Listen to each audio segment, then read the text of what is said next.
Nandito po kami ngayon sa Nepo Mall. Ipapatingin ang controller ng PS4. Nagkaroon ng problema eh. Kapag magkakanan ako, kumakaliwa. Bakit kaya? So, nandito kami kay Mamang Technician. Ipapatingin namin ang mga controller.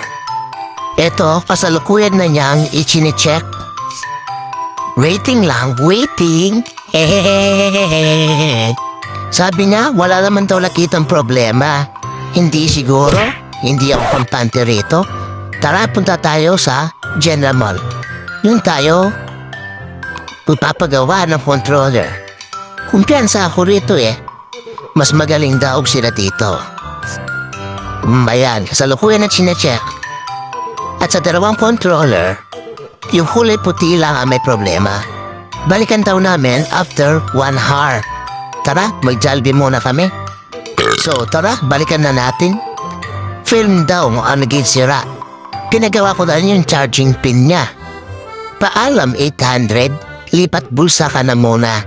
Small amount ka lang naman. Check ko nga kung may warranty. Okay, good girl. 7 days.